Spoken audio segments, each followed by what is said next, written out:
injusto. E quer dizer, e prossegue aquela mentira a partir da palavra de Deus. Aí você vem e diz: eu entendo isto hoje, eu estou nesse mover, entre aspas, nesse movimento, porque homens de Deus dizem que é o que está na Bíblia, mas você temos que ir lá e ver se é exatamente o que está lá.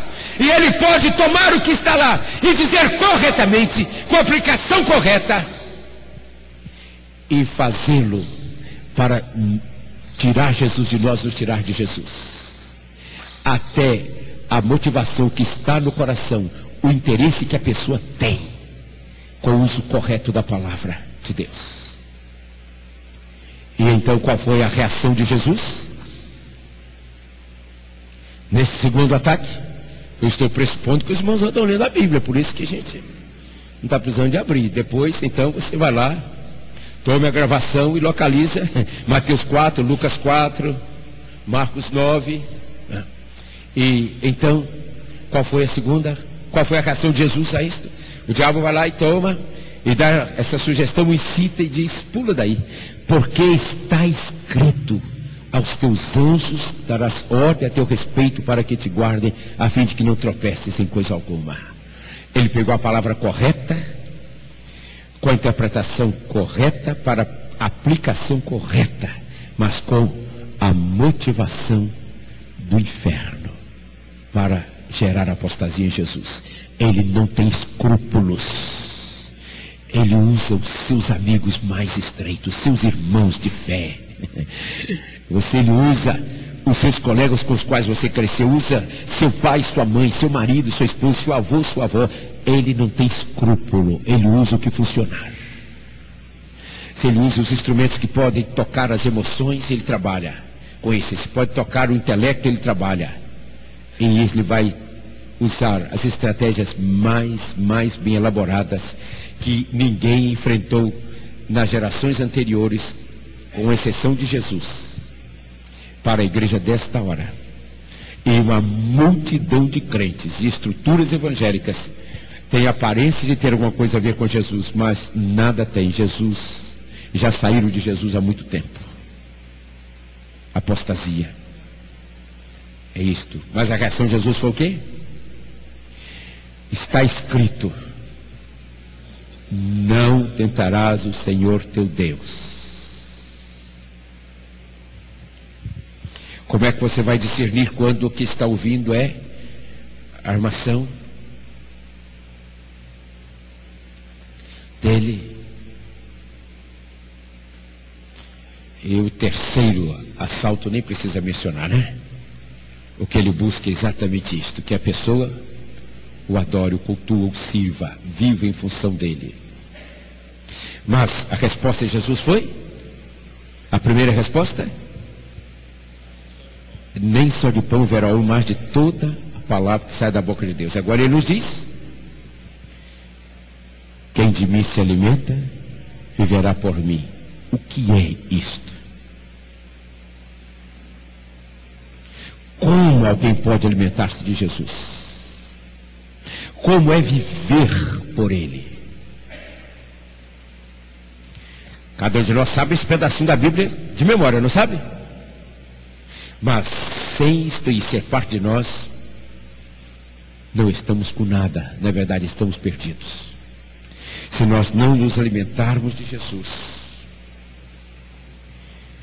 viveremos uma aparência externa, mas quem se alimenta de Jesus tem a vida abundante, os rios de água viva fluindo do seu interior. Caso algum irmão não saiba onde está esse rema escrito, é João capítulo 6. E a multidão que ali estava, quando começa a falar com Jesus acerca da comida, eles põem o que estava no coração deles. Aí ele vai falando sobre comer a carne dele, beber o sangue dele.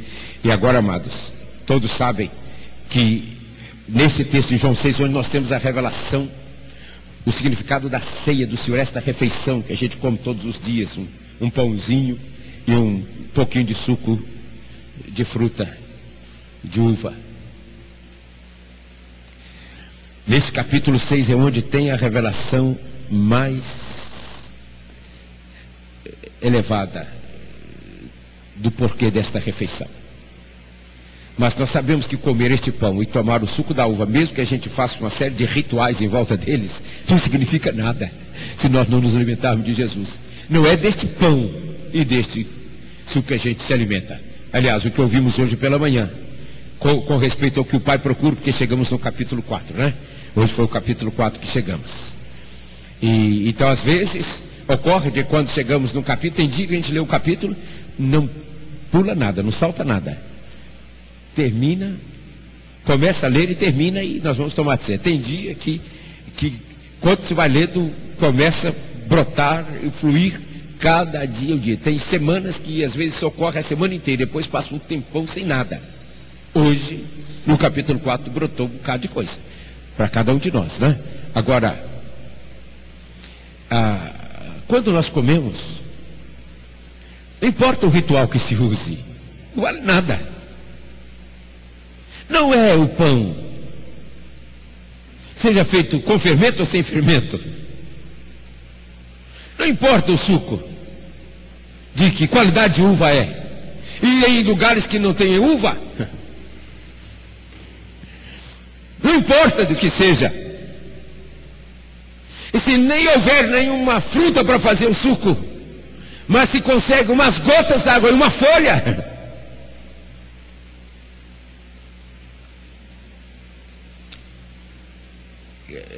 o alimento do qual Jesus está falando não é o alimento físico, mas a revelação escrita de Deus, a palavra dele está inteirinha nesta refeição. A revelação acerca de Jesus. A igreja da primeira geração entendeu isto e ela viveu a realidade da palavra, inclusive da nova aliança que ainda não tinha, não estava escrita, mediante a revelação de Jesus, a revelação escrita que estava nesta refeição antes de que esta revelação fosse escrita. E a igreja da última geração só não se apostatará, ou só não se apostatarão aqueles que discernirem de fato o porquê desta refeição, o significado dela, as dimensões dela. E nós temos ouvido nas últimas semanas que podemos ter certeza de que uma das razões por que o Senhor Jesus estabeleceu esta refeição, uma vez sendo discernida, e a estabeleceu para a sua igreja comer diariamente, e comer até quando? Até a sua volta. Uma das razões é como a provisão para guardá-los